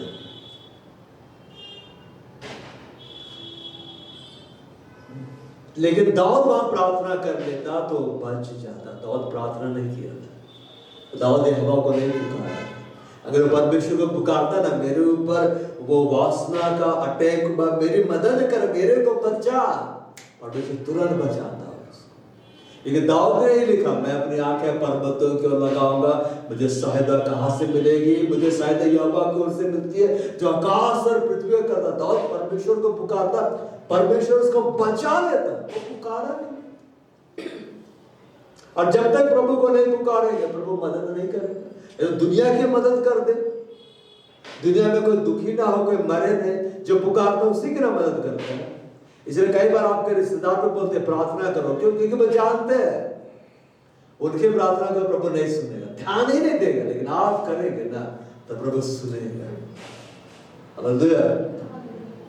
शैतान पाप में गिराता है। उसने हेबा को पाप में गिराया, और हेबा ने जब आदम को बुलाया, ये फल इस तरह से आदम ने भी खाया, दोनों पाप में गिरे। अब पाप का परिणाम मृत्यु है। शैतान डायरेक्ट हमला जब नहीं कर पाता, वो इनडायरेक्टली हमला करता है। वैसा कंडीशन आपके सामने ला देता है कि आप वचन को तोड़ देते हैं, और जैसे आप तोड़ देते हैं, जो ग्रेस कर रहा था ना, वही अब दंड देने लगता है, वही अब सजा देने लगता है। बहुत सारे कर्ज क्यों आते हैं पता है? वचन को तोड़ने की वजह से। आप वचन को तोड़िए, वचन का पालन करिए, वो श्राप हटता चला जाएगा। या बोलता परमेश्वर के अधीन हो जाओ, पहले वचन के अधीन हो जाओ। परमेश्वर के वचन में जो तुमको बतलाया जा रहा, जो सिखाया जा रहा, उसे प्रैक्टिकल करो, और तब तुम सामना करो, क्योंकि तो सामने में है, तब वो भागेगा।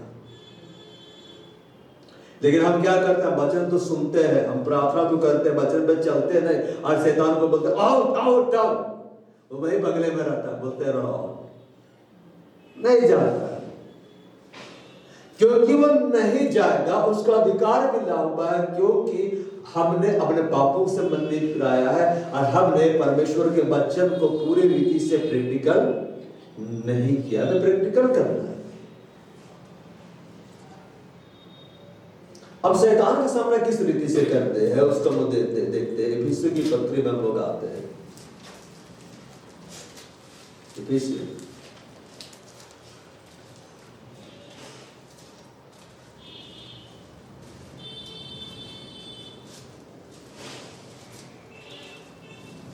अध्याय 6:17 लिखता है, और उद्धार करते पर आत्मा की तलवार जो परमेश्वर का वचन है ले लो। परमेश्वर का वचन क्या है? ले लो। कैसे सामना करते शैतान का? आत्मा की तलवार से। मगर और किस रीति सामना किया जाता है उसके बारे में लिखा जाता है 13 में, परमेश्वर के सारे हथियार बांध दो कि तुम बुरे दिन में सामना कर सको और सब कुछ पूरा करके स्थिर रह सको। इसलिए सत्य से अपनी कमर कसकर बेल्ट है, धार्मिकता की झिलम पहनकर इसे सामने पहना जाता है, पाँव में बैल के सुसमाचार के तैयारी के जूते पहनकर, और इन सब के साथ विश्वास की ढाल लेकर स्थिर रहो, जिससे तुम उस दुष्ट के सब जलते हुए तीरों को बुझा सको और उद्धार की टोप और आत्मा की तलवार जो परमेश्वर का वचन है ले लो। परमेश्वर के वचन को आप शैतान के विरुद्ध में तभी इस्तेमाल कर सकते हैं जब आप भी उस वचन का पालन करते हैं। लेकिन जब आप पालन नहीं करते तो वचन के आधार पर आप घोषणा करते तो वो सिर्फ शब्द मात्र है। लेकिन जब परमेश्वर के वचन का पालन करते हैं, परमेश्वर के वचन के आधार पर घोषणा करते हैं, तो आपके लिए वो कार्य करता हुआ जीवित हो जाता है। यहाँ पर लिखता है इफिसियों अध्याय 6 पद संख्या 10 में, इसलिए प्रभु में और उसकी शक्ति के प्रभाव में तुम क्या हो जाओ? बलवंत हो जाओ। अरे बलवंत कैसे होते हैं? जब हम अधीनता में आते हैं। इस पृथ्वी पर सबसे बलवंत शख्स कौन आया? जिसके कदम रखने से ही जब गिरसानियों के देश में कदम रखा तो पूरा का पूरा इलाका हिल गया। दुष्ट आत्मा ग्रसित लोग जिसके अंदर सेना समाई थी, यीशु के आकर पैरों पर गिर पड़ी, दया की भीख मांगने लगी, हमें मत भेजा था गड्ढे में, क्योंकि वहां बहुत टॉर्चर होता है। और वो बोले कि हमें सुबह में भेजते। क्यों ऐसा हमें पता है? यीशु मसीह क्यों सबसे बलवान थे इस पृथ्वी पर? क्योंकि वो सबसे ज्यादा अधीनता में रहते थे। अब जितना परमेश्वर के वचन की अधीनता में रहेगा, आप देखेंगे और ग्रेस आपको ऊपर आ रहा, और फेवर आपको ऊपर आ रहा, और अनॉइंटिंग आपको ऊपर मारा, अब आत्मिक रूप से शक्तिशाली होते जा रहे हैं। एक बार की बात है, झारखंड का एक घटना है। एक स्त्री में दुष्ट आत्मा थी और उसको निकालने के लिए कोई पास्टर या पादरी गया और उसको निकाल रहा है। दुष्ट आत्मा अंदर से बात किया, मैं नहीं जाऊंगा, ये नहीं जाऊंगा, तो मैं जाओ, मैं नहीं जाऊंगा। तो बोला मैं यीशु मसीह का नाम आ गया तो निकल जाओ। तो क्या बोला दुष्ट आत्मा अंदर से? तुम यहां से जाओ, मैं तेरे कहने से नहीं जाऊंगी। वो भी यीशु का नाम आज्ञा दे रहा है और तुम नहीं गए तो ठीक नहीं होगा। फिर भी आज्ञा दे रहा, तो इज्जत का बात हो गया है कि नहीं? चर्च का कोई लीडर गया है, दुष्ट आत्मा ग्रसित में से दुष्ट आत्मा निकाल रहा है, दुष्ट आत्मा जाने के बजाय उसी को चैलेंज कर रहा है, तो इज्जत का बात हुआ और आज्ञा दे रहा और उसको परेशान कर रहा है। तब दुष्ट आत्मा उसका अंदर में से बात करना शुरू किया, ये व्यक्ति मेरे को क्या निकालेगा? इसका जीवन खुद पाप में है, अंधकार से भरा हुआ है। अरे ये अपनी पत्नी को मारता है, उसको सताता है, ये मेरे को क्या निकालेगा? पूरा भेद खोल के रख दिया। जानते क्या हुआ? दुष्ट आत्मा तो नहीं निकला, वो चर्च का लीडर अगला दिन शहर छोड़ के भाग। क्यों शैतान को वो हरा नहीं पाया? क्यों दुष्ट आत्मा को वो निकाल नहीं पाया? क्योंकि उसका जीवन पाप में पड़ा हुआ था, वो परमेश्वर का अधीनता में नहीं था। अगर आप प्रभु का अधीनता में नहीं है ना, तो दुष्ट आत्मा वाला मामला में हाथ मत लगाइएगा, वरना वे आपको निकाल देंगे। ये भयंकर हो जाता है। लेकिन अगर आप परमेश्वर की अधीनता में है और आज्ञा देंगे, दुष्ट आत्मा ग्रसित को भाग जाएगा। एक बार जीसस कॉल्स का मीटिंग हो रहा था, doctor Paul Dinakar power ministry बताए थे, उसका गला खराब हो गया था, आवाज ठीक से नहीं निकल रहा था। तो जब वो सभा में आ रहा था, सभा लेने के लिए, आवाज ठीक नहीं, बोला मैंने दवाई भी खाई, प्रार्थना भी की, फिर भी ठीक नहीं हुआ, फिर भी आ रहा है क्योंकि सभा तो लेना है। तो कुछ वॉलंटियर लोग आए, क्या बोलते हैं कि सर वहां पे ना दुष्ट आत्मा ग्रसित केस आया ऊपर, चलिए। बोला कि ये गला इतना खराब है, आवाजें नहीं निकल रहा, तुम बोलते दुष्ट आत्मा निकालना, कैसे निकाला? नहीं सर, ये विशेष दुष्ट आत्मा है।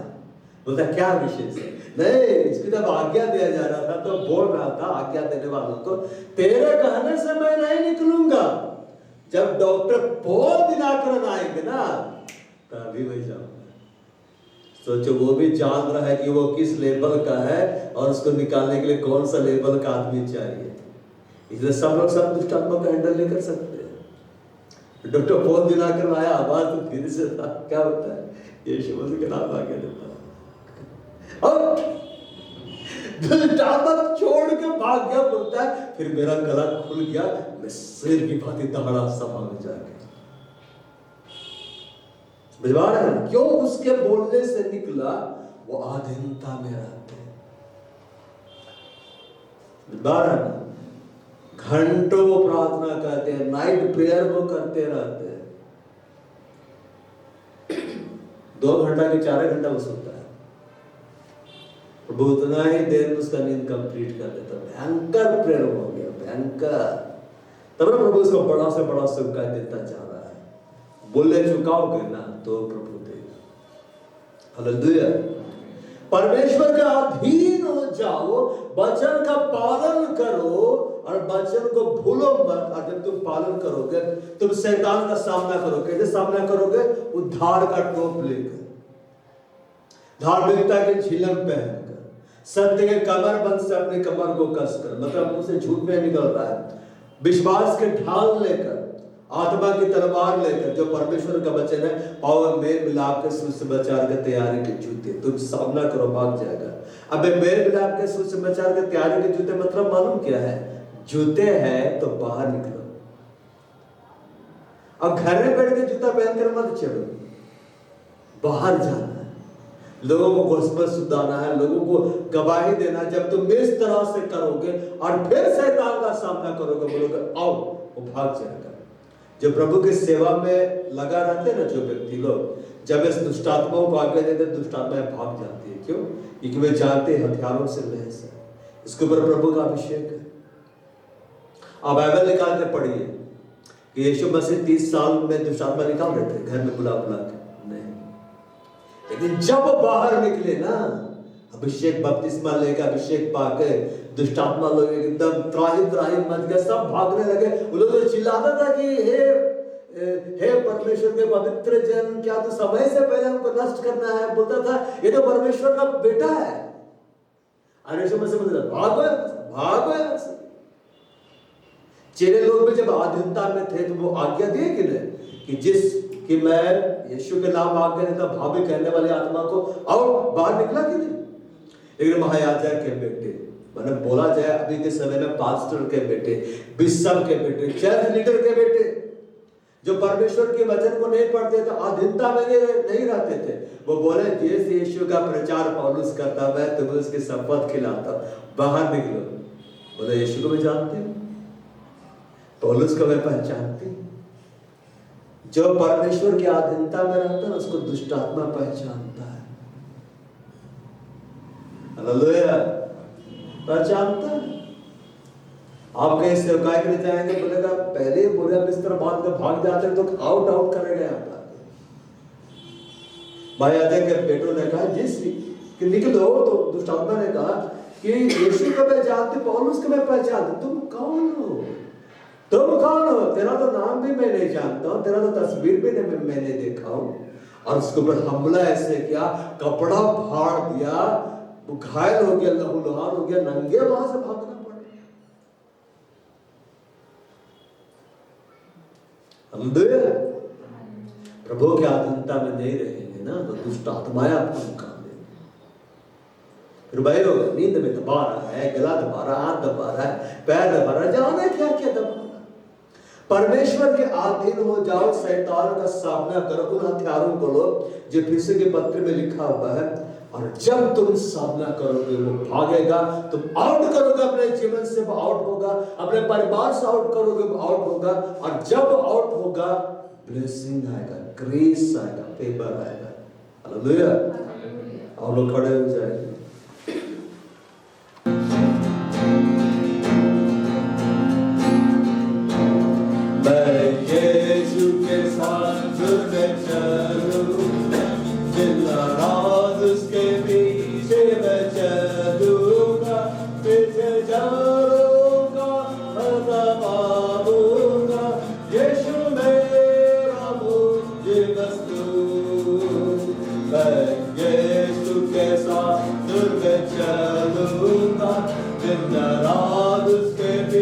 पीछे मैं चलूंगा, पीछे चलूंगा, मत पाऊंगा, यीशु मेरा मुझे बस तू। चलते चलते दूर में यीशु के साथ, चलते चलते थामते यीशु के हाथ, दूर में मैं रहूंगा, बता पाऊंगा, मैं दूर में चलता चलूंगा, मैं यीशु के साथ दूर में चलूंगा, डरेगा मैं ना डरूंगा, मैं रुलाऊंगा, दिल से गाऊंगा, यीशु मेरा मुझे बस तू। चलते चलते दूर में यीशु के साथ, चलते चलते थामते यीशु के हाथ, दूर में मैं रहूंगा, बता पाऊंगा, मैं दूर में चलता चलूंगा, मैं यीशु के साथ दूर में चलूंगा, जब कभी आवाज़ उसकी सुनूंगा, उसे कहूंगा, तुझे साथ दूंगा, यीशु मेरा मुझे बस तू। चलते चलते दूर में यीशु के साथ, चलते चलते थामते यीशु के हाथ, दूर में मैं रहूंगा, बता पाऊंगा, मैं दूर में चलता चलूंगा, मैं यीशु के साथ दूर में चलूंगा, ताकते ताकते रोज मदद पाऊंगा, प्रत्यखों से हो या नजदीकों को, यीशु मेरा मुझे बस तू। चलते चलते दूर में यीशु के साथ, चलते चलते थामते यीशु के हाथ, दूर में मैं रहूंगा, बता पाऊंगा, मैं दूर में चलता चलूंगा, मैं यीशु के साथ दूर में चलूंगा, अपनी आँख उसकी तरफ लगाऊंगा, हाथ में है सारी चलता है अजीब, यीशु मेरा मुझे बस तू। चलते चलते दूर में यीशु के साथ, चलते चलते थामते यीशु के हाथ, दूर में मैं रहूंगा, बता पाऊंगा, मैं दूर में चलता चलूंगा, चलते चलते दूर में यीशु के साथ, चलते चलते थामते यीशु के हाथ, दूर में मैं रहूंगा, बता पाऊंगा, मैं दूर में चलता चलूंगा। इस घड़े अप्पा के सामने प्रार्थना करो, परमेश्वर के सामने बोलो, मैं अपने आप को आज तेरे सम्मुख नम्र करता हूँ, मैं दीन करता हूँ, क्योंकि वह नम्र लोगों पर अनुग्रह करता है, दिलों पर अनुग्रह करता है। कहो पवित्र आत्मा से मेरी मदद कर, जो वचन मैं सुनता हूँ, मुझे समझाया जाता है यहोवा का वचन जो मैं पढ़ता हूँ, मैं उसके अनुसार मैं चलूं। और इस घड़ी परमेश्वर के सम्मुख अपने पापों को मानो, तौबा करो, उन्हें छोड़ दो और कहो मैं दोबारा नहीं करूंगा। बाइबल में लिखा हुआ है वो दिलों पर अनुग्रह करता है, घमंडों का सामना करता है। परमेश्वर के अधीन हो जाओ, शैतान का सामना करो, तुम्हारे सामने से भाग निकलेगा। आपके लिए आवश्यक है आप अपना जीवन, अपना चाल चलन बाइबल के वचन के अनुसार सही कर ले, ताकि श्राप की बातें आपके जीवन से हट जाए और परमेश्वर का अनुग्रह आपको परमाए, परमेश्वर की आशीष आपको परमाए। अपने पापों के लिए परमेश्वर के सामने तौबा करो, उसे छोड़ दो। बाइबल में लिखा हुआ है जो अपना अपराध छिपा कर रखता है उसका काम सफल नहीं होता है, क्योंकि उसके ऊपर परमेश्वर की ध्यान नहीं होती है। पर जो अपना अपराध मान लेता है और उसे छोड़ भी देता है, उसे दोबारा नहीं करता है, उस पर दया की जाएगी। दया न्याय के ऊपर बंद होती है। इस घड़ी अपने पापों को परमेश्वर के सामने मानो, तौबा करो और बोलो आज से मैं इसे छोड़ रहा हूँ, आज से मैं इसे अपने जीवन से हटा रहा हूँ। और बिल्कुल इस घड़ी यहोवा को बोलो मेरे ऊपर और अनुग्रह कर, और अनुग्रह कर। जब आप परमेश्वर का वचन का पालन करेंगे वहां पर और अनुग्रह करेंगे, आपको हेवनली गिफ्ट्स देगा, आपको हेवनली ब्लेसिंग देगा। जब नबूकदनेस्सर राजा ने घमंड किया, उसका राज्य पद उससे ले लिया गया, मगर जब हम्बल हुआ उसका राज्य उसका लौटाया गया। बाइबल में लिखा हुआ तीनों पर अनुग्रह करता है, और भी अनुग्रह करता, और भी अधिक अनुग्रह करता। जितना ज्यादा आप अपने आप को परमेश्वर के वचन की अधीनता में लाएंगे, उतना ज्यादा वो आप पर ग्रेस करेगा, फेवर करेगा, हेवनली गिफ्ट्स देगा, हेवनली ब्लेसिंग देगा। आज आवश्यकता है आप अपने आप को नम्र करते चाहिए, अपने संबंध परमेश्वर के साथ सुधारते चले चाहिए। परमेश्वर के वचन को पढ़ने वाले केवल नहीं, सुनने वाले केवल नहीं, बल्कि चलने वाले आप बन जाइए। जो आप प्रभु के सामने बोलते हैं उसे पूरा करने वाले बन जाइए। बिल्कुल यीशु ने कहा धन्य है अच्छे और विश्वास योग्य दास, तो थोड़े में विश्वास योग्य रहा, मैं तुझे बहुत से वस्तुओं का अधिकारी बनाऊंगा, अपने स्वामी का आनंद में सहभागी। आपको प्रभु ने अगर थोड़ा दिया है, बाप कहिए मैं विश्वास योग्य रहूंगा, मैं विश्वास योग्य रहूंगा। तूने मुझको ये तोड़ा दिया है, मैं विश्वास योग्य रहूंगा। आज से मैं अपनी विश्वास योग्यता तेरे लिए और ज्यादा दिखाऊंगा, क्योंकि जब आप ऐसा करेंगे वो आपको बहुत सारी वस्तुएं देगा, बहुत सारी वस्तुओं का अधिकारी बनाएगा और आप स्वामी का आनंद में सहभागी। बाइबल इस बात को बतलाता है, एक दूसरे के सम्मुख अपने अपराधों को मान लो और एक दूसरे के लिए प्रार्थना करो जिससे तुम चंगे हो जाओ। जब हम किसी के विरुद्ध अपराध करते हैं, उससे क्षमा नहीं मांगते हैं, बीमारियां हमारे ऊपर आ जाती है, श्राप हमारे ऊपर आ जाता है। लेकिन जब हम एक दूसरे के विरुद्ध में जो अपराध किया क्षमा मांगते हैं, परमेश्वर हमारे प्रार्थनाओं को सुनता है, हमें चंगा करता है, वो तो और भी अधिक अनुग्रह देता है, वो और भी अधिक अनुग्रह करता है। बस पाप के मजदूरी मृत्यु है, परंतु परमेश्वर का वरदान हमारे प्रभु यीशु मसीह पे आनंद जीवन है। इस घड़ी अपने पापों से मत मिला, इस घड़ी अपने पापों को छोड़ दो, अपने ढिठाए के पापों को छोड़ दो और आनंद जीवन को ले लो, आनंद जीवन को ले लो। यीशु ने कहा मार्ग सत्य जीवन में, पाप की मजदूरी तो मृत्यु है, परंतु परमेश्वर का वरदान हमारे प्रभु मसीह यीशु में अनंत जीवन है। मैं प्रार्थना करता हूं यीशु मसीह के नाम में यह अनंत जीवन हर एक को, इस कलीसिया का हर एक भाइयों हर एक बहनों को मिले, मुझे मिले, मेरे परिवार के लोगों को मिले, इनके परिवार के लोगों को मिले, सबको मिले यीशु मसीह के नाम में। हर वो दरवाजा जहां से पाप इनके जीवन में प्रवेश करता है, मैं उसे यीशु मसीह के नाम में बंद कर देता हूं। हर वो दरवाजा जहां से शैतान इनके जीवन में प्रवेश करता है, मैं उन दरवाजों को यीशु मसीह के नाम में मैं बंद कर देता हूं। ओ इस घड़ी बाइबल में बतलाता है कि परमेश्वर के चुने हुए पर दोष कौन लगाएगा? परमेश्वर वो है जो उनको धर्मी ठहराने वाला है। ओ हालेलुया।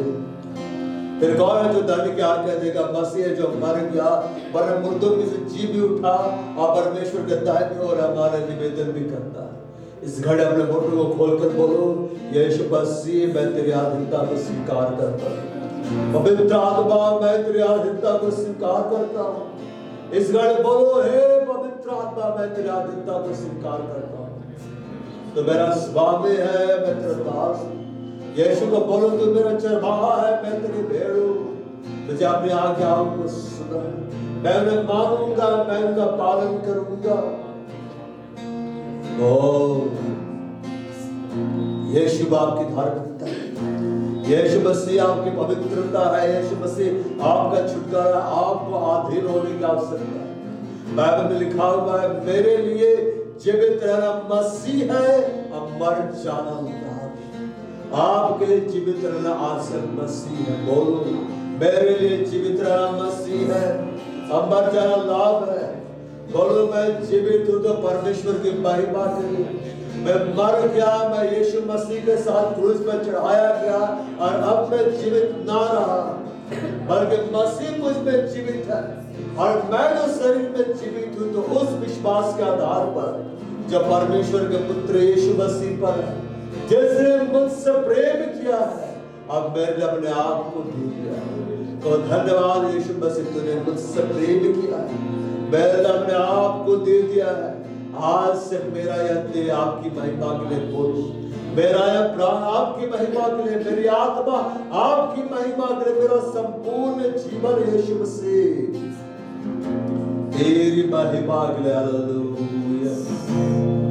हमारा जीवन मसीह मर्जनवा बाळला हुडे बेला संबळला गोड़ खांदर लाए रवास्त्र लावे, जो बड़ला बाण बिंदर लाए, दो बड़ला पुत्र लावे, शाह बड़ला बोड़ कुदर लावे, ताबे अवसीकर रम बड़ला बोड़ कुदर लाए, ताबेड़ा वस्त्र लावे, नींगड़ला वस्त्र लिंबड़ला बोड़ कुदर लावे, ये बड़ला वस्त्र में सोंबड़ला बोड़ कुदर लावे, जे बड़ला कुबेर में शंगस्त्र लावे, केबर में संगस्त्र लावे, तो बड़ा में सोंबड़ला वस्त्र लावे, नींगड़ला वस्त्र में नींगड़ला वस्त्र लावे, दो बड़ला बारे में शोबड़ला वस्त्र लावे, बाड़ में सोबड़ला वस्त्र लावे, तो भैया मसीह रिंगड़ला वस्त्र लावे, रिंगड़ला वस्त्र लावे, दो बड़ा में सोबड़ला वस्त्र लावे, दो बड़ा वस्त्र लावे, मूर्ख दर लावे, जा बड़ा मूर्ख दर लाया, पवित्र लावे, सांबड़ला मूर्ख दर लावे, दीन बड़ा वस्त्र लावे, रिम वस्त्र लावे,